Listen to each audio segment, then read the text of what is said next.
Thank you so much to everyone for coming. My name is Marianthi Buckley. Your kids might call me Miss KB. Please make sure you grab a one-page guide from the back table.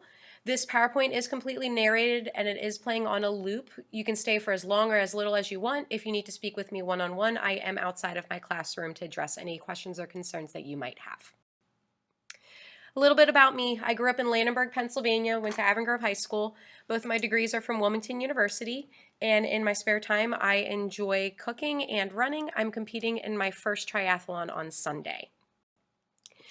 The school is encouraging all teachers to use ClassTag instead of Remind or other apps that you may have used in previous years. I do still use the email address you have on file for yourself in Home Access Center to contact you via email if needed.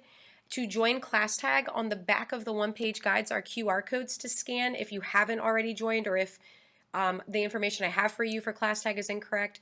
Go ahead and scan that QR code on the back of the paper. To join ClassTag, I send alerts the night before big important due dates, homework, tests, quizzes, things like that. I do rely heavily on ClassTag for alerts, but I will also email you with the email address you have on file in Home Access Center for any other pressing issues. 7th grade is all about text-based writing.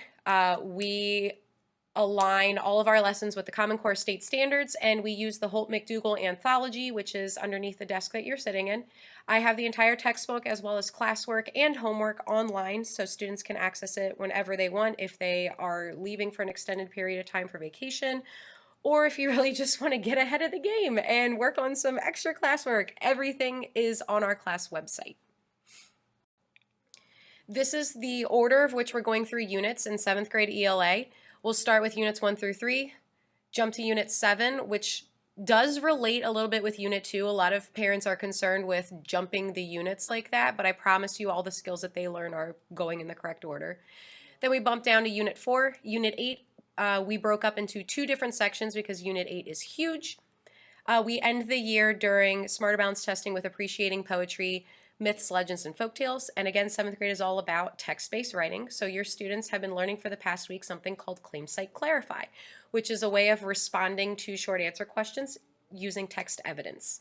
Ask them about it. They hate it. It's a lot of work for them. In 7th grade ELA, there are 4 book reports. Your students were already assigned the first book report. It's on their summer reading. They have the rubric, all that stuff. It's up on our class website. The next 3 marking periods, they need to read the following books. Whirligig by Paul Fleischman, and they need the book by November 4th. Honors is going to be reading Night by Elie Wiesel for the 3rd marking period. And English 7 will read Number of the Stars by Lois Lowry. Those books are needed January 20th. And for the 4th marking period, they'll be reading The City of Ember by Jean Duprat. Forgot to put her name on there, I'm sorry. And that book is needed by March 30th. I do have free PDFs of each novel on our class website so they can read on their phone or on the computer, but I really recommend that you take this opportunity to take your child to your local New Castle County library. It is free. They also have audiobooks there, or if you really want to own the book, you can purchase it. I do recommend Amazon. Which leads me to homework. There is homework in ELA. Students will have them once a week, once a month, and once a marking period. So every week they will have a reading log where they respond to prompts based on what they are reading that marking period. So for the first marking period, they can read whatever and anything that they want. Second marking period, all of the reading logs will be about Whirligig. Third marking period will be about Night or Number of the Stars. Fourth marking period will be about The City of Ember. So it's very important that they have those books. The reading logs align with them. Mind Movers are a series of writing prompts. It's creative writing. I have them create a cover, and it just looks really, really pretty. I have 8 of them up on the back bulletin board, 1 for each month. If you'd like to take a look at some example Mind Movers, those will not be assigned until October. So the first one will not be assigned or due until October. The book report that I kind of already touched on, we'll have 4 book reports throughout the year. First marking period was on the summer reading. It is due October 29th. Your child should have the rubric. If they don't, it is on the class website. Second marking period will be about Whirligig. Third marking period on Number of the Stars or Night. And fourth marking period on The City of Ember. This is how grades are broken down in 7th grade ELA. Tests and book reports are worth the majority of their grade, followed by quizzes, mind movers, writing workshops, then classwork and homework. This is Odyssey Charter School's grading scale. The only thing I want to talk to you about is Home Access Center, or HAC. I do update HAC every single week.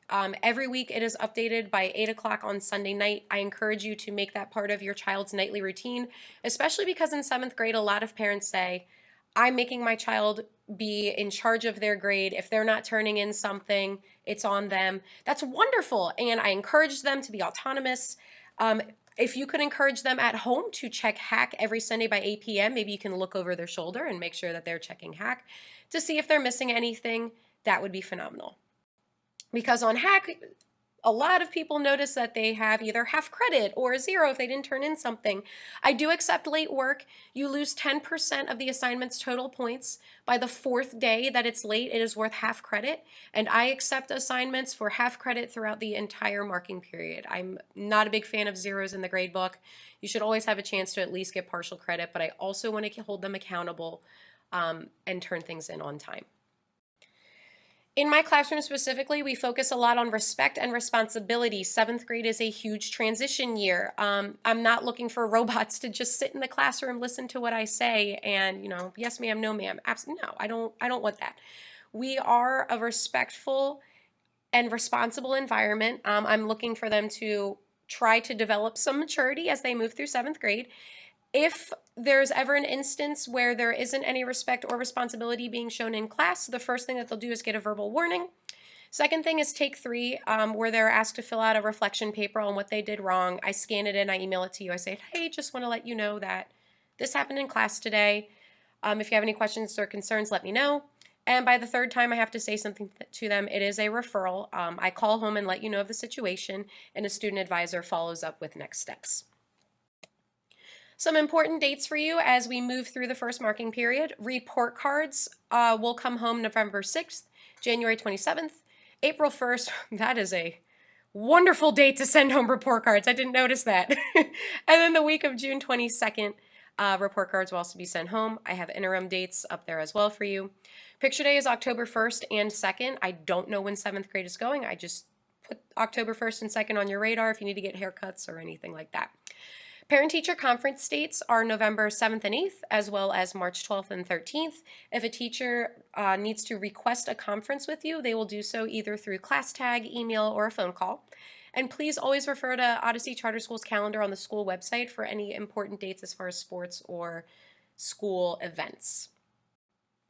This is my plug to try to get you to join the PTO. We have a phenomenal PTO that is looking for volunteers this year to help out with various things throughout the school.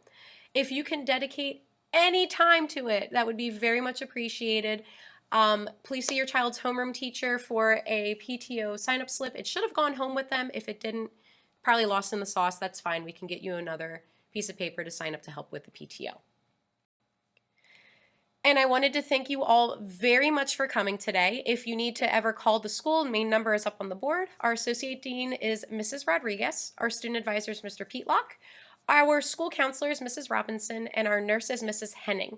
Feel free to scan the QR code with your camera's phone to access any important documents that you may not have gotten on the back table. It's really just the one-page guide. But I can't thank you enough for your commitment with your child's education, for coming in tonight. And please let me know if you need anything throughout the school year. I respond to emails typically within 24 business hours.